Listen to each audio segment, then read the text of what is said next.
Diakouré Keita bokk République des valeurs bu Thierno Alassane Sall dañu ñëwoon tey ci bésu mardi 28 septembre di leen yëgal loo xam ne askan bi xamuñu ko yëguñu fii mu nekk nii ñi fi nekk ci mairie bi ñoo ngi bu ngeen fàttalikoo yéen waa Thiès terrain yi ñu fi jot a nangu yépp muy terrain yi nekkoon Grand Standing yi nekkoon Mbour 1 Mbour 2 Mbour 3 ay jàmbur yoo xam ne ay doomi aadama yoo xam ne ay doomi Thiès yoo xam ne dañu taqale ku ci ne danga taqale jënd sa terrain di xaar par benn yàlla may la loo fa def yooyu yëpp nangu nañ ko pour lan pour séddoo ko ci seeni biir askan wi bi ñu déggee nangu terrain yooyu après terrain yi ñu nangu déggaatuñu ci lenn lu dul séddoo nañ ko ci seen biir jeex na jox nañ ko ñi leen neex toog di xool ñooñu nga xam ne ñoo ko liggéeyoo gannaaw loolu yëpp ñu ñëwati ku ne xam na Thiès ñépp yëg nañ ko terrain ya nekkoon Mbour 4 ay doomi aadama ay néew ji doole ñoo ci ëpp sax parce que ñu ci bëri dañ daan loué ñii di taqalee ba jënd fa ay terrain ñafe móol par móol ba tabax seeni kër dugal fa seeni njaboot ñu ñëw nangu terrain yooyu anamu tey di seetaan askan woowu ñoom waa mairie bi waroon nañoo mën a jàppale askan wi ci métit googu ñu nekkoon mbedd moomu ñu leen génne woon ñoom ak seeni njaboot mais dañ leen a seetaan seeni bilan mooy loolu depuis 2000 dañuy wax ñu ni 7 ans ëpp na loolu depuis 2000 ñoom ñoo fi nekk ba léegi ban bilan la ñu présenté waa Thiès ban bu dul affaire dëkkuwaay terrain nangu saax-saaxee séddoo luubal kenn gisul benn bilan buñ ñu présenté actuellement ñoom waroon nañu 3 mois moo des ci élection yi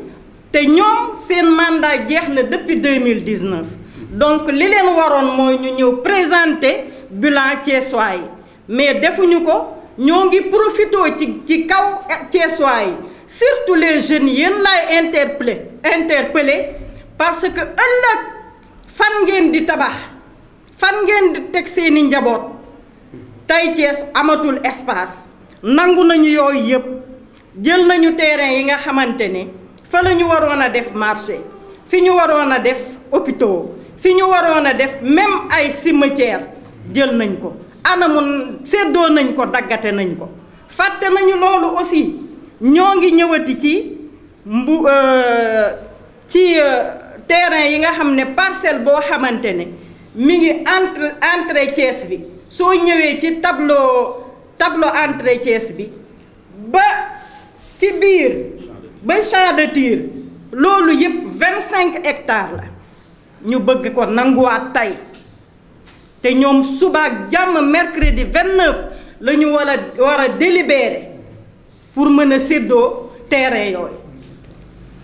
25 hectares yooyu taxul ñun ñu wax ko parce que buñ ko tuddee gouverneur war na ci def signature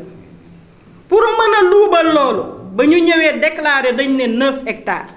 même bu dee 9 hectares askan wi yëguñu ko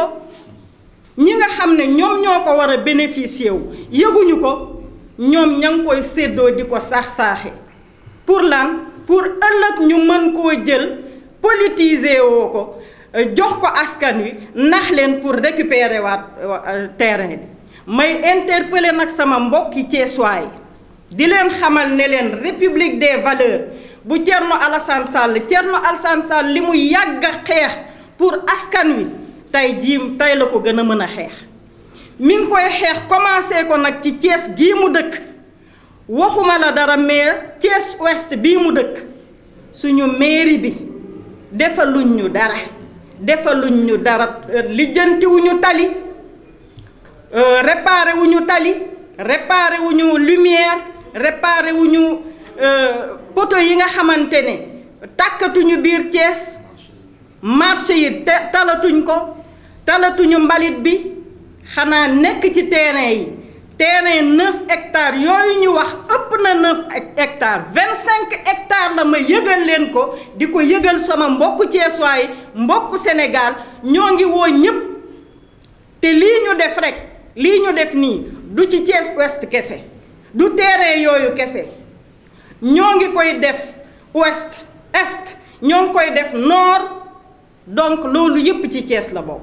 kon sama mbokku Thiessois yi mbokku Sénégal ñoo ngi leen di woo pour ñu jàppale ñu ngir yàlla bàyyil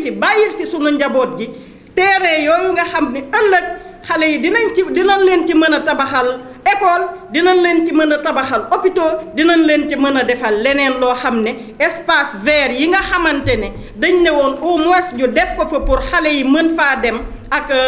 borom kër yi yóbbu fa seeni njaboot jël nañu yëpp kon donc Thiès lan la ñu amati lan amatuñu dara foo tudd rek dagg nañ ko séddoo léegi nag ñun ñoo ngi ciy woo sous-préfet bu arrondissement de Thiès ñoo ngi ciy woo le préfet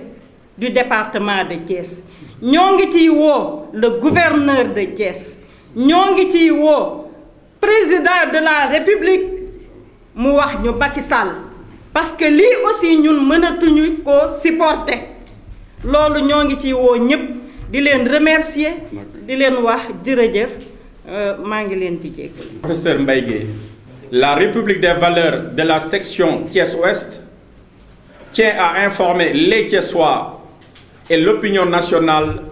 sur une énième forfaiture que des personnes mal intentionnées, des élus prévaricateurs s'apprêtent à perpétrer sur le foncier de la zone ouest de Thiès. En effet, après la période d'expropriation de parcelles d'honnêtes citoyens attributaires de celles-ci, depuis des décennies et qui ne savent pas encore à qui se vouer pour le rétablissement de leurs droits, après avoir pillé, bradé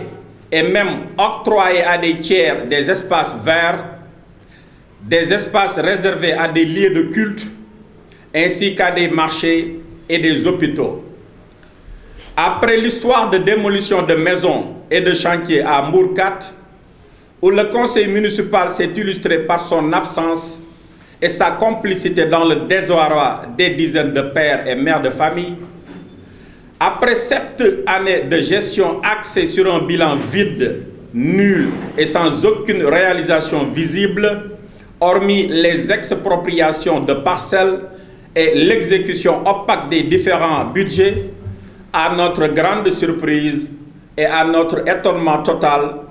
à 3 mois des élections locales, le conseil municipal de la commune de Thiès-Ouest est encore convoqué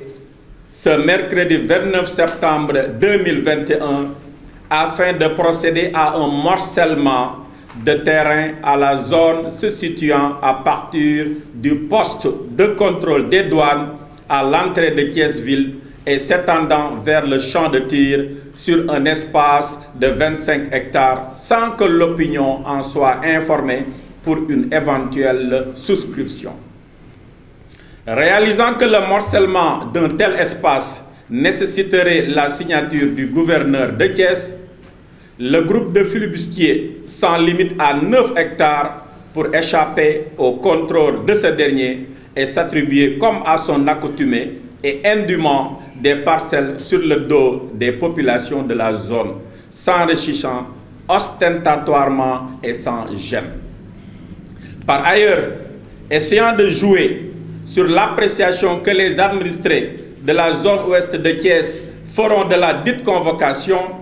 le point relatif au morcellement de la honte est placé en dernière position de l'ordre du jour dans le seul but de vouloir esquiver la vigilance des uns et des autres. Pour ce, la République des valeurs, toujours ancrée dans ses principes de bonne gouvernance et bien arrimée dans ses convictions républicaines, tire la sonnette d'alarme et alerte toutes les autorités compétentes, à savoir le sous-préfet de l'arrondissement de Thiès Sud, le préfet du département de Thiès, le receveur des domaines, le gouverneur de la région de Thiès, le ministre de tutelle et le président de la République, Macky Sall, à prendre des mesures immédiates contre les décisions mal intentionnées et prévaricatrices qui seront retenues de la réunion de ce conseil municipal de la commune de Thiès-Ouest. Nous comptons également saisir dans les jours à venir l'OFNAC pour qu'une enquête soit diligentée sur toutes ces fortunes accumulées de manière indue. Ainsi, nous en appelons à toute la population thiessoise et particulièrement à toutes les personnes, les victimes spoliées de leurs terres, à faire face à cette énième forfaiture qui, aucunement, ne doit passer, car il en est que de trop que de laisser encore des personnes cupides s'enrichir du domaine public sans être inquiétées ni poursuivis, alors que les véritables ayants droit courent toujours derrière une probable attribution de parcelles. Fait à Thiès-Ouest, la République des valeurs, Réungom, la cellule de communication de Thiès.